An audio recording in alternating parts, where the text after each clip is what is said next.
영상이 매우 창피하네요. 어떻게 이런 인트로가. 이렇게 토요일 날 즐거운 날 놀지 않으시고 자발적으로 여기 와주신 여러분께 매우 존경을 드리며 여러분들이 오늘의 반응도 엄청나게 자발적으로 잘해 주실 거라 저는 믿으며 오늘의 강의를 시작하겠습니다. 안녕하세요. 저는 블렌드엑스 광고대행사 대표이사 이민규입니다. 반갑습니다. 광고를 하다 보면 요즘 따라 아주 많이 듣는 질문이 하나 있습니다. 뭘 것 같으세요? 퀴즈. 예를 들어서 트렌드라던가 요즘 트렌드라던가 요즘 트렌드라던가 뭘까요? 답이? 오, 정확합니다. 어떻게 이렇게 잘하셨지? 오늘 답은 트렌드인데요. 제가 트렌드에 대한 고민을 하다 보니 요즘에 참 생각이 많아졌어요. 옛날에 제 때는 한 3명 정도 있으면 매우 가수들이 트렌디했거든요. 요즘은 한 가수가 25명쯤은 있어야 트렌드하다고 얘기를 하더라고요. 한마디로 이제는 너무나 정보가 넘쳐나고 기술도 변화하고 우리의 라이프가 빨리 바뀌는데 트렌드 열심히 공부해 어떡하지? 광고대행사 망한 것 같아요. 직업을 바꾸고 고민을 하다가 매우 다행인 건 원래부터 광고하는 사람들에게 매우 많이 물어보는 질문이 한 가지 있습니다. 뭐냐면 바로 창의력에 대한 이야기들을 되게 많이 물어봐요. 그래서 오늘의 진짜 주제는 여러분들께 여러분이 무언가를 따라가는 것이 아니라 나의 흐름을 만드는 힘, 크리에이티브, 창의력에 대한 이야기를 해드리도록 하겠습니다. 제가 창의력에 대한 공부를 열심히 하다 보니까 되게 재미있는 신박한 키워드를 하나 발견했어요. 역사자 아놀드 토인비가 한 얘기인데요. 크리에이티브 마이너리티, 세상을 바꾸는 건 다수가 아니라 아주 소수의 크리에이티브한 사람이라는 거죠. 여러분들 중에 누가 메이저가 아닌 마이너를 선택하실 분 계실까요? 그러면 여기 안 오셨겠죠 아마? 그럼에도 불구하고 저는 바꾼대요. 그래서 오래된 얘기 아니야? 진짜 그런가 하고 요즘에 사례를 하나 좀 찾아봤어요. 여러분들 중에 누군가가 벌써 답이 나왔네요? 누군가가 엄마 나 학교 그만둘래! 라고 하면 엄마는 등짝 스매시를 때리며 야 너 그동안 들어간 학원비가 얼만데? 하고 화를 내시겠죠. 근데 제가 이 등짝 스매시를 맞을 만한 세 분을 보여드리겠습니다. 네, 아이고 이분들입니다. 네, 그분들은 바로 스티브 잡스, 빌 게이츠, 마크 주커버그, 심지어 하버드. 이럼에도 불구하고 저 사람들은 마이너리티 라이프를 살면서 세상을 바꾸고 있다는 거죠. 그래서 우리나라의 많은 기업들도 창조 경제에 신경을 쓰기 시작합니다.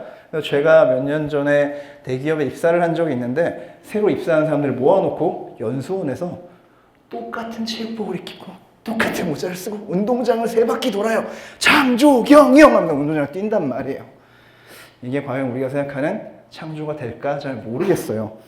근데 굳이 기업이 아니더라도 여러분들 어떠세요? 본인들 메이저에서 벗어나는 것, 트렌드를 따라가지 못하는 것, 혹은 우리가 스웨거라고 하는 허세, 있어 보임을 버리는 것들에 모두 다 두려워하고 있습니다.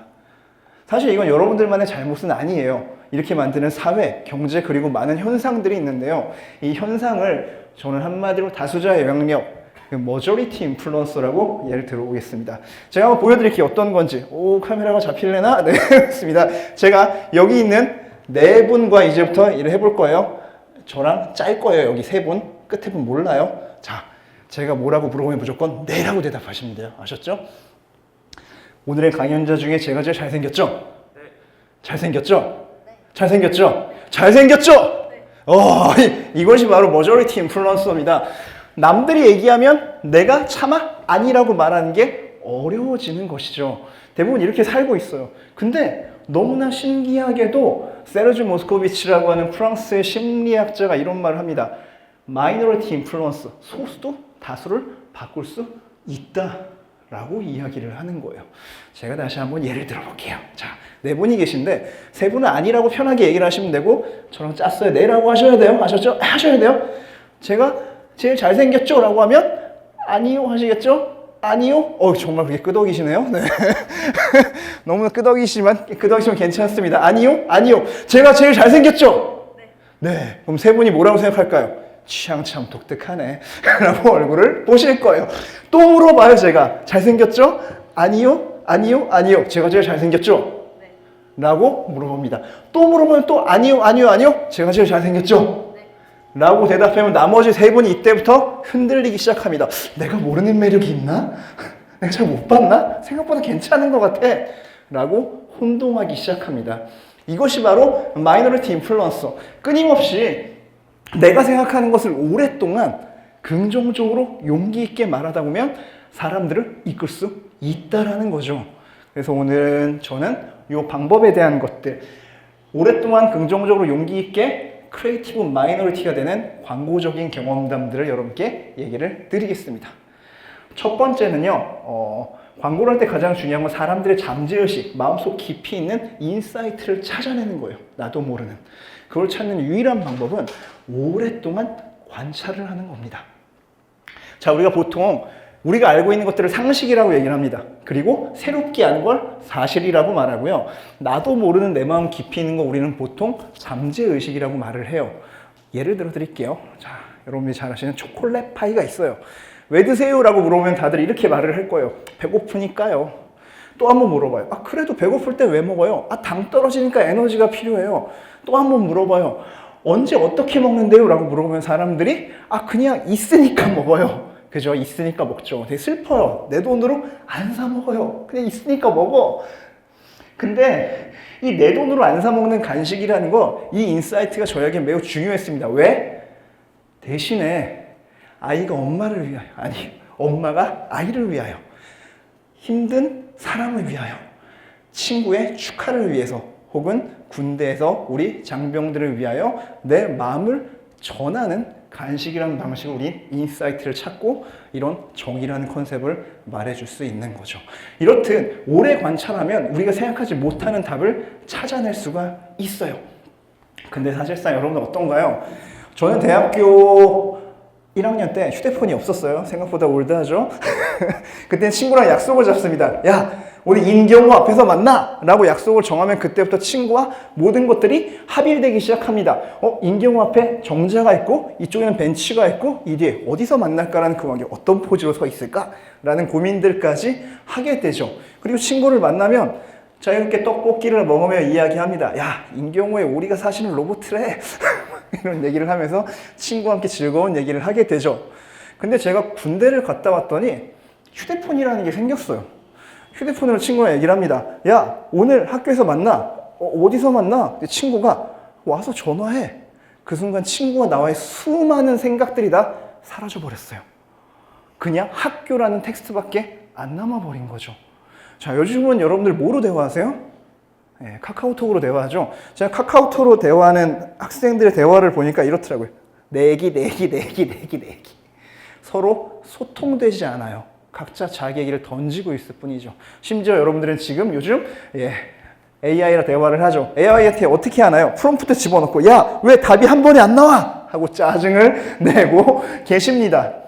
여러분이 생각하는 꿀팁이라는 것, 이것이 실제로 얼마나 많은 생각의 크리에이티브를 다 헤쳐버릴 수 있는가라는 거죠. 크리에이티브는 여러분이 길을 가다가 어느 날 번개 맞듯이 빵! 하고 맞아서 우와! 라고 떠오르는 것이 아니라 내가 아주 오랫동안 생각한 것 중에서 가장 베스트를 뽑아내는 것. 그것이 바로 첫 번째 크리에이티브의 방법입니다. 두 번째는 컨셉이라는 건데요. 컨셉이 뭐냐? 우리 제품, 브랜드가 갖고 있는 어떤 차별점을 뽑아내는 것이 컨셉이에요. 근데 이걸 할 때 가장 중요한 건 긍정적으로 생각하는 방법입니다. 우리가 알고 있는 컨셉이라는 건 보통 남들보다 잘나야 되는 거 아니야? 라고 생각하지만 이 긍정적인 생각의 핵심은 내가 가지고 있는 단점을 차별점으로 바꿔내는 데 있습니다. 아까 말씀드린 것처럼 내가 먹지 않는 간식을 누군가 상대에게 마음을 전하는 정이라고 바꿀 수도 있고요. 아주 몸에 나쁜 탄산을 먹는 순간 너무 신선하고 행복해 라고 하는 오픈 해피니스라는 행복으로 바꿀 수도 있고요. 싸구려 캔커피를 언제 어디서 들고 다닐 수 있는 좋은 제품이야 라고 하는 자유라는 컨셉을 입히는 것, 이것들 모두 단점을 나의 차별적으로 바꿔내는 작업인 거죠. 제가 되게 좋아하는 효과가 있어요. 플라시보 이펙트라는 건데요. 뭔지 아시죠? 의학 효과. 한마디로 가짜 약을 진짜라고 먹으면 대부분 건강해진다. 의사인 저의 친구 한 40% 정도가 의학 효과가 발생한다고 합니다. 근데 여러분들 아무도 그렇게 하지 않으세요. 의학적으로도 컨펌되어 있지만 우리는 그런 것들을 활용하지 않습니다. 맨날 부정의 라이프를 살죠. 사실 이게 되는 이유는 사람의 뇌가 우리가 생각하는 현상과 실제 사실과 상상을 구분해내지 못한대요. 예를 들면 제가 여러분들 콜라를 생각하지 마세요 라고 얘기하면 이미 머릿속에 콜라 한 잔 딱 따서 지금 막 시원하게 마시고 있을 거예요. 이런 것처럼 우리의 생각이 긍정을 판단한다면 모든 것들을 그런 식으로 받아들인다라는 거죠. 이렇게 긍정의 효과는 남들과 다른 차별점을 만들어낼 수 있어요. 세 번째는요, 바로 용기 있는 행동입니다. 남들이 해본 거 안 하고 과감하게 나의 것들을 해보는 용기 있는 행동인데요. 저의 첫 번째 크리에이티브 마이너리티 행동은 초등학교 1학년 때였던 것 같아요. 선생님이 반 학생 전체에게 9단 3단을 다 외우고 외운 놈만 집에 갈 수 있어 라고 저에게 얘기를 했어요. 그리고 그때는 체벌이 있어서 못 외우면 한 대씩 손바닥을 때렸던 거죠. 한 3번쯤에 3바퀴가 돌았던 것 같아요. 친구들이 하나씩 집에 가는데 머리가 나쁜 저는 너무 못 가는 거예요. 너무 힘들었어. 너무 고민을 하다가 정말 너무 무섭지만 손을 들었습니다. 선생님, 저 내일까지 외워갖고 올게요. 어떻게 됐을까요? 저의 짝이 손을 들더라고요. 선생님, 저도 내일까지 외워갈게요. 저의 뒷자리 아이도 선생님, 저도. 그래서 선생님이 모두 내일까지 외워갖고 와 라고 얘기를 하더라고요. 무슨 얘기를 하는 거냐, 우리가 알고 있는 용기라는 건요, 그냥 하루 강아지 범 무서운 게 아니라 무서운 그 두려움을 그럼에도 불구하고 해내는 행동, 그것이 바로 용기라는 거예요. 제가 만든 광고들은 보통 30초, 15초의 영상보다 그래서 항상 과감한 시도들에 노력을 하려고 해요. AI로 만들거나 혹은 돌아가신 고인을 홀로그램으로 살려서 콘서트를 하거나 뮤직비디오를 만들거나 대형 인형을 만드는 등 해보지 않은 것들의 트라이얼들, 저는 그게 새로운 방식의 크리에이티브를 만드는 가장 좋은 방법이라고 생각합니다. 안타깝게도 여러분들이 용기를 내지 못하는 가장 큰 이유는 이 비교겠죠. 야, 동기는 벌써 취업했는데 네 옆에 같이 입사한 친구는 토익이 몇 점이고 무엇을 할 수 있는데, 그게 많은 비교점들이 우리를 되게 힘들게 하는 것 같아요. 그래서 제가 용기를 낼 수 있는 되게 좋은 방법을 하나 알려드릴게요. 비교당하잖아요. 누군가 야 너는 이라고 비교당하는 순간 여러분들은 이렇게 생각하시면 됩니다. 와, 나는 매우 크리에이티브하다 라고 생각하시면 됩니다. 그렇게 생각하시면 여러분들이 갈 수 있는 것들의 생각이 많아집니다. 야, 친구가 토익 900인데 너는 그때 뭐 했어? 아, 나는 만화책을 보며 나만의 세계관을 창조했어. 여러분들은 아무것도 안 한 게 아니라 나만의 것을 한 거예요. 그것이 남들과 다른 크리에이티브라는 거죠. 언제나 여러분들이 용기를 내실 땐 그들과 다 못한 것이 아니라 다른 나만의 것을 해냈다고 생각하시면 좋을 것 같아요. 저의 마지막 경험담을 하나 말씀드릴게요. 제가 광고를 시작한 지 한 3년 동안 되게 작은 회사에서 일을 하다가 3년이 지나 대한민국에서 가장 큰 대기업의 계열인 한국 1등의 회사에서 취업을 하게 돼요. 이직을 하게 되는데요. 저의 후배가 그 얘기를 듣고 저한테 이제 강연을 부탁을 하더라고요. 광고하고 싶은 학생들에게 좀 강연 좀 해주세요. 제가 너무나 그래 맞아 이젠 내가 짱이야 라고 말을 하지 않았습니다. 못한다고 했어요. 왜 그랬을까요? 왜 그랬냐면요, 빠밤! 저의 성적표입니다. 네. 잘 안 보이실까봐 마크를 해드리겠습니다. 심지어 계절학기도 들었고요. 4학년 마지막 학기 23학점을 이수했습니다. 훌륭하죠. 공부를 지질나게 안 했다는 얘기예요. 취업을 잘 할 리가 없겠죠. 네. 저희 친구들이 저를 진심으로 걱정했어요. 야, 토익 점수는 신발 사이즈에 학점은 2점대인데 너 어떡할 거야? 걱정을 하더라고요. 어쩌다가 운이 좋아서 광고대 행사에 입사를 합니다. 회사는 매우 작겠죠. 그래서 제가 받은 월급은 아주 적은 150만 원 정도의 비용이었고요. 친구들은 제가 광고를 좋아한다고 시작했지만 똑같은 눈으로 바라봅니다. 그렇게 야근하고 그렇게 일하고 그 돈 받으면 언제 결혼하고 언제 집 사고 언제 차 사고 살 거야 라는 눈으로 쳐다보더라고요. 이건 괜찮아요. 제가 가장 힘들었던 건 다른 광고하는 사람들의 눈이었어요. 저기 보이는 게 제가 만든 첫 번째 광고예요.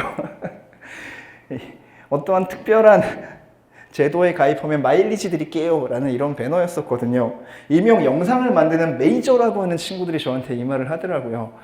야, 그게 광고냐? 온라인 배너 따위를 만드는 게? 너는 비주류잖아 라고 저를 바라보더라고요. 저한테는 되게 힘든 시간이었던 것 같아요. 자, 여러분들께 이제 물어볼게요. 여러분들은 여러분들 졸업하자마자 한 번에 좋은 회사 취직했어 라는 메이저의 얘기를 듣고 싶고 그걸 하고 싶으세요? 아니면 3년 동안 엄청 고생하다 보면 언젠간 좋은 날이 올 거야 같은 얘기를 듣고 싶으신가요? 당연히 메이저가 되고 싶으시겠죠. 그래서 후배한테 얘기합니다. 싫어, 비읍 안 하고 싶어. 이런 얘기 학생들 안 듣고 싶어 하잖아 라고 얘기를 했어요. 그랬더니 그 친구가 저에게 이렇게 말하더라고요.